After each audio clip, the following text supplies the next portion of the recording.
10월 29일 증권사 데일리 헤드라인입니다.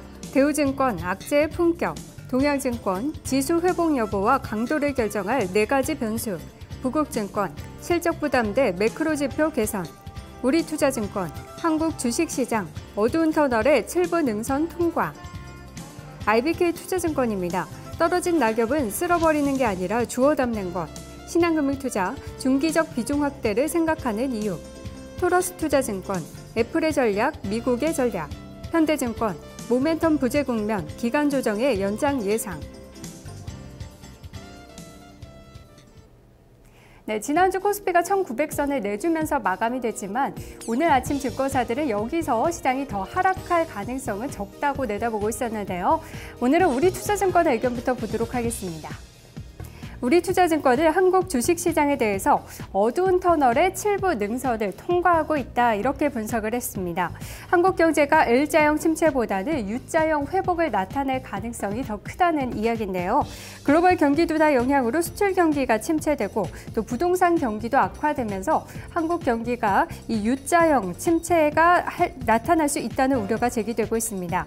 하지만 민간 소비 개선과 투자 감소세 영향 등으로 L자형보다는 향후에는 U자형 회복 흐름을 보일 가능성이 크다는 이야기를 하고 있습니다. 또 연말 코스피 지수 하단에 대해서는 1800선 초반이 될 것으로 봤습니다. 금융위기 이후에 PBR 1배 수준에 대한 하방 경직성은 더욱 강해지고 있는 모습인데요. 기업이익 하향 조정도 어느 정도 일단락된 것으로 파악되고 있어서 코스피는 기간 조정 및 횡보 국면이 지속될 것으로 내다봤습니다. 그리고 수출주에 대한 우려가 과하다면서 오히려 내수주에 대해서 비중을 축소해야 된다라는 조언도 했는데요. 내수주 장세는 당분간 지속이 되겠지만 현재 이격도가 상당히 벌어진 상황이라서 주의가 필요하다는 조언을 했습니다. 환율 하락에 대한 수출주의 우려가 과도한 수준이라서 수출주에 대해서는 오히려 더 이상의 비중 축소는 하지 말자고 이야기했습니다. 다음으로 IBK 투자증권의 의견 보도록 하겠습니다. 떨어진 낙엽은 쓸어버리는 게 아니라 주워 담는 것이다, 이런 재밌는 제목을 달았는데요.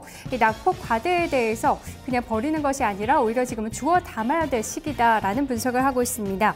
QE3 실망보다는 기대를 갖자라고 이야기했는데요. 위험자산 수익률이 떨어지면서 벌써부터 이 QE3가 위험자산 가격을 올리는데 기여하는 바가 좀 제한적인 것이 아니냐라는 이야기가 나오고 있습니다. 하지만 미국 주택시장에서는 QE3 효과가 점진적으로 나타나고 있기 때문에 지금은 QE3에 대한 실망보다는 기대를 갖는 것이 바람직해 보인다라고 전했습니다.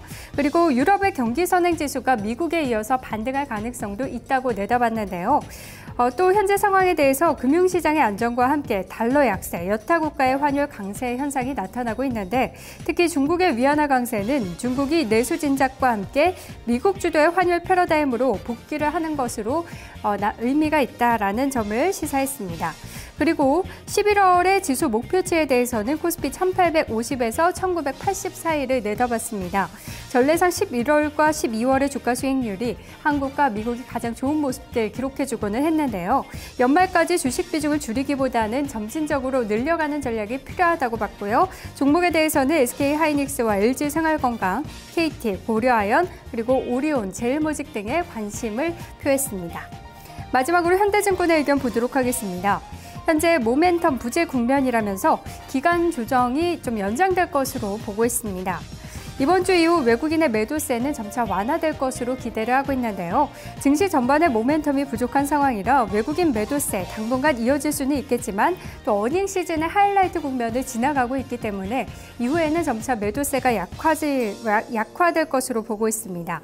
또 외국인 매도를 부추겼던 원화의 강세도 속도 조절의 국면에 들어갈 가능성이 크다고 보고 있습니다. 또 경기 회복 강도가 중요한 시점이라는 이야기도 했는데요. 유럽과 중국의 경기 모멘텀은 기대하기 힘든 상황이지만 미국은 QE3 이후 주택과 고용의 개선에 따른 경기 회복 기대감이 여전히 유효하다라고 밝혔습니다. 다만 기업 실적과 재정절벽 이슈 등이 다소 부담이라고 지적하고 있습니다.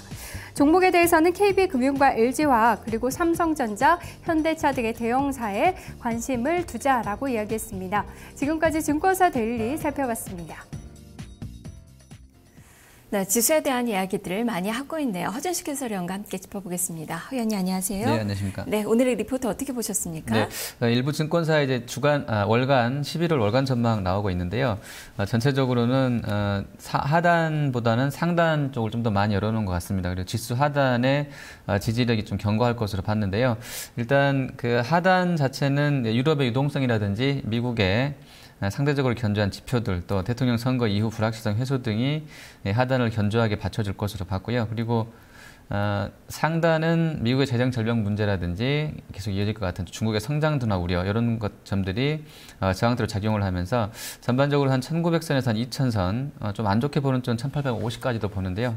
월간 전망 이렇게 좀 나오고 있고요. 업종은 섹터별로는 낙폭 과대 중심으로 해서 기술적 반등에 대비하자 이런 시장 대응 이야기되고 있습니다. 예, 그렇다면 베스트 리포트로는 어떤 리포트 선정하셨습니까? 네, 현대증권인데요. 좀 겹칩니다. 짧게 할게요. 이 모멘텀 부재가 나오면서 지수가 지금 1900선을 하회했는데요. 다만 이제 어닝 시즌 정점을 지났고 워낙 강세도 역시 속도 조절에 들어갈 수 있기 때문에 외국인 수급도 점차 개선이 되면서 시장은 큰 폭의 하락보다는 기간 조정 정도로 나올 것으로 봤습니다. 그리고 종목은 지금 실적표가 나가는데요. 3분기 실적이 대형사 위주로는 괜찮았던 것이기 때문에 삼성이나 LG나 하이닉스, 또 현대차, LG화학, SK이노베이션, 현대중공업 전반적으로 지수 영향력이 높은 업종 대표주가 실적이 아주 나쁜 편이 아니기 때문에 지나친 비관은 경계하자 이렇게 이야기하고 있습니다. 알겠습니다. 네. 말씀 잘 들었습니다. 네, 감사합니다. 네, 지금 개장까지 8분을 앞두고 있습니다. 시장은 지난 주말에 급락세에서 지금은 좀 반등을 예상을 해볼 수 있는 구간인데요. 1899선에 출발 앞두고 있습니다. 잠시 후 2부를 통해서 살펴보겠습니다.